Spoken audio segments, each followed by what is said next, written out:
Emmanuel Macron est né le 21 décembre 1977 à Amiens, France. Il a étudié au lycée La Providence à Amiens avant de poursuivre des études supérieures à l'Université Paris-Nanterre et à l'École nationale d'administration, ENA.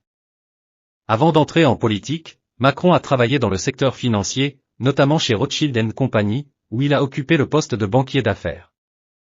En 2012, il rejoint le cabinet du président François Hollande en tant que conseiller économique, puis est nommé ministre de l'économie, de l'industrie et du numérique en 2014.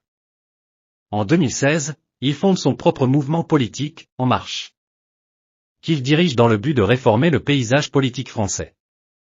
En mai 2017, il est élu président de la République française à l'âge de 39 ans, devenant le plus jeune président de l'histoire de la France. Son mandat a été marqué par des réformes économiques, sociales et environnementales, ainsi que par des défis liés à la pandémie de Covid-19 et aux mouvements sociaux. Le parcours politique d'Emmanuel Macron est marqué par plusieurs étapes clés. 1. Conseiller économique, 2012 à 2014, après avoir quitté le secteur financier, Macron devient conseiller économique auprès du président François Hollande. Il joue un rôle central dans les discussions économiques et politiques de l'époque. 2. Ministre de l'économie, 2014 à 2016, en 2014, il est nommé ministre de l'économie, de l'industrie et du numérique dans le gouvernement de Manuel Valls. En tant que ministre, il défend des réformes économiques majeures, comme la loi Macron, qui vise à libéraliser certains secteurs de l'économie. Fondateur d'En Marche. 2016, en avril 2016, Macron annonce la création de son propre mouvement politique, En Marche, avec l'ambition de dépasser les clivages traditionnels entre gauche et droite. Ce mouvement est fondé sur une plateforme de réforme économique et de renouvellement politique.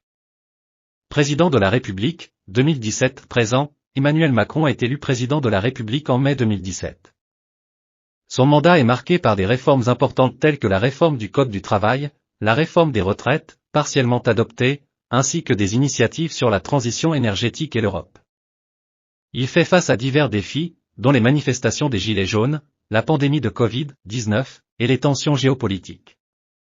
Réélection, 2022, en avril 2022, Macron est réélu pour un second mandat face à Marine Le Pen.